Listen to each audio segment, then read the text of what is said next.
కూడా పెట్టారు ఇన్విటేషను, ఎవరెవరు ఇన్వైటీస్ ఉన్నారని చెప్పేసి.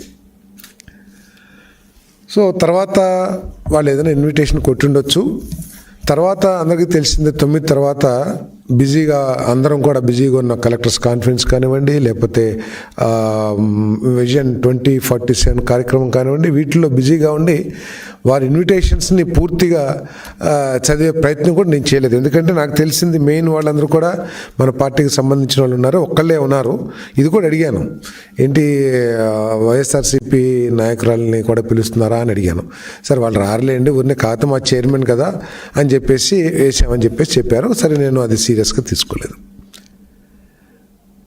తర్వాత మళ్ళీ 15వ తారీఖున INPR ప్రోగ్రాం ఉంటే ముఖ్యమంత్రి గారితో, నేను 11 గంటలకు రాలేను, మీరు చేసేసేయండి, తర్వాత ఎప్పుడు వచ్చి లచ్చన్న గారి విగ్రహానికి పూలమాల వేసి నేను గౌరవించుకుంటాను అని చెప్పేసి చెప్తే, లేదు సారథి గారు, మీరు ఈ నియోజకవర్గ శాసనసభ్యులు, బలహీన వర్గానికి చెందిన సభ్యులు కాబట్టి మీకు సమయం పొడిగిస్తాం, మేము 3ంటికి 4ంటికి పెడతాము అంటే సరే అని కూడా చెప్పడం జరిగింది. సరే అని పోస్ట్పోన్ చేస్తున్నారు.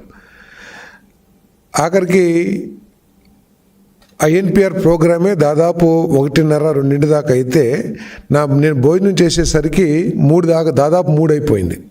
అయిపోతే ఆ కార్యక్రమానికి సరే తర్వాత వెళ్దాంలే అని చెప్పేసి నేను కొంచెం వెళ్ళొద్దని నిర్ణయం తీసుకున్న తర్వాత మన పెద్దలందరూ కూడా 1-2 సార్లు మేము వెయిట్ చేస్తున్నాము, శిరీష్ గారు నేను వెయిట్ చేస్తున్నాము అని చెప్పేసి నారాయణ గారు చెప్పడం కానీ, లేకపోతే మన కార్యకర్తలు చెప్పడం కానీ, అప్పటికప్పుడు బయలుదేరి వెళ్ళి నేను ఆ కార్యక్రమంలో పంచుకున్నాను. ఆ కార్యక్రమంలో ఆయన్ని సడన్గా చూసి నేను కూడా షాక్కు గురయ్యానని చెప్పేసి నేను మనవి చేస్తాను.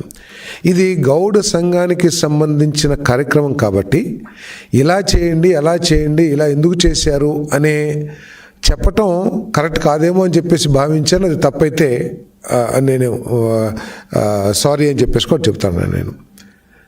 సో ఇక్కడ ఆలోచించాల్సింది ఏమిటంటే, వైఎస్ఆర్ కాంగ్రెస్ పార్టీ నాయకులు చాలా స్పష్టంగా ఉంది, ముఖ్య ఇన్వైటీస్ అందరూ కూడా తెలుగుదేశం పార్టీ నాయకులు.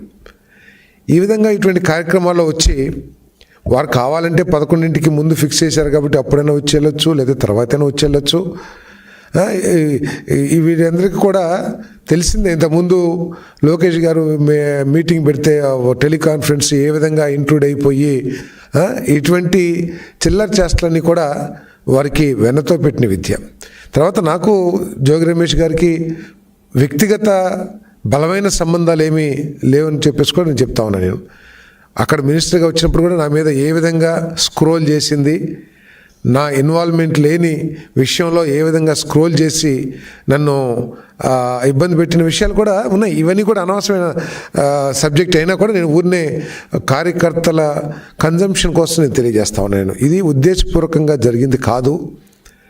ఇది నేను ఆలోచించింది ఏమిటంటే, గౌర సంఘీయులందరూ కూడా ఎంతో అభిమానంతో ఎంతో గొప్పగా అక్కడ దాదాపు 300-400 వెహికల్స్తో ర్యాలీ అన్నీ పెట్టి గొప్పగా చేసుకుంటున్నారు కాబట్టి వారికి మనం సహకారం అందిస్తే మన పార్టీకి గౌడ సోదరుల సపోర్ట్ ఇంకా పెరుగుతుందని చెప్పేసి నేను ఆలోచించాను తప్పితే వేరే విధంగా ఆలోచించలేదు.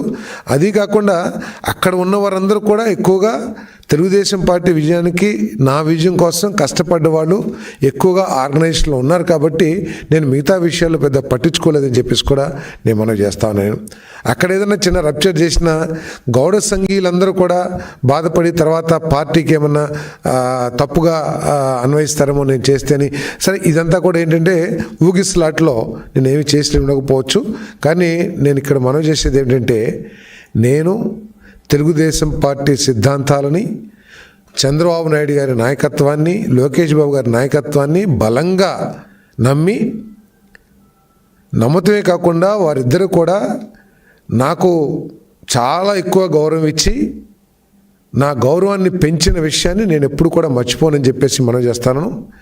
నేను ఎల్లవేళలా వారి నాయకత్వాన్ని, తెలుగుదేశం పార్టీ కార్యకర్తల మనోబలాన్ని పెంచడానికి, వారి సమస్యలు పరిష్కరించడానికి, పార్టీ బలోపేతం అవడానికి మాత్రమే నేను పోరాటం చేస్తానని చెప్పేసి మనం చేస్తాను. ఎక్కడ కూడా ఏదో ఒక పత్రికలు రాశారు తాను వీరు అని చెప్పేసి, ఆ తానులో నుంచి నన్ను నేను చించుకుని నేను తెలుగుదేశం పార్టీలో చేరని చెప్పేసి నేను మనవి చేస్తా ఉన్నాను. నేను ఎప్పటికైనా సరే నేను తెలుగుదేశం పార్టీ సిద్ధాంతాలని ప్రజలకు తీసుకువెళ్ళి ప్రతిపక్షం చేసే ప్రతి కార్యక్రమాన్ని కూడా ఒక్కరోజు ముందే మీరు కనుక చూసినట్టయితే అన్ని పత్రికల్లో కూడా ఇచ్చారు. తెలుగుదేశం పార్టీ వారు పేరు నాని గారు వీళ్ళంతా కూడా అమ్మేసి పారిపోయారని చెప్పేసి కూడా నేను ఇవ్వటం జరిగింది. వైసీపీ వాళ్ళంతా కూడా దోచేశారని చెప్పేసి కూడా అంతకు ముందు రోజే ఇవ్వటం జరిగింది. నేను ఎక్కడ కూడా పార్టీ సిద్ధాంతాలు కానీ పార్టీ విషయాలు కానీ ప్రజల్లోకి తీసుకువెళ్ళడానికి ఎక్కడ వెనుకంజ వేయటం కానీ వెనకడుగు వేయటం కానీ ఎక్కడ చేయనని చెప్పేసి కూడా నేను ఇక్కడ మనవి చేస్తూ మరొక్కసారి తెలుగుదేశం పార్టీ కార్యకర్తలు ఎందుకంటే నన్ను ఆదరించారు. నేను కేవలం 5-6 నెలల ముందు పార్టీలో చేరినా కూడా తెలుగుదేశం పార్టీ కార్యకర్తలందరూ కూడా నన్ను ఆదరించి నూజివీడు ఎప్పుడు కూడా వైసీపీకి బలమైన నియోజకవర్గంలో నన్ను గెలిపించిన విషయాన్ని నేను ఎప్పుడు కూడా మర్చిపోనని చెప్పేసి మనం చేస్తాను.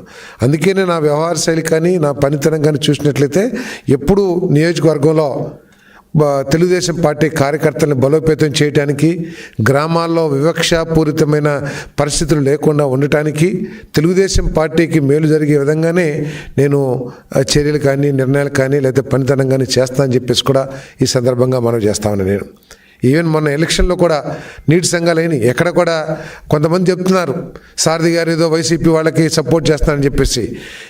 నిన్న జరిగిన 83 ఎన్నో ఉన్నాయి 93 నా నియోజకవర్గం నీటి సంఘాలు, దాంట్లో ఒక్క పేరు కూడా నేను చెప్పలేదని చెప్పేసి మనం చేస్తాను. నేను అడిగింది ఒక్కటే, దీనికి రూల్ ఆఫ్ రిజర్వేషన్ లేదు, కానీ మన పార్టీ లైన్ 50% రిజర్వేషన్ సామాజిక న్యాయం చేయాలని ఉంది. కాబట్టి మీరు ఎవరిని చేసుకున్నా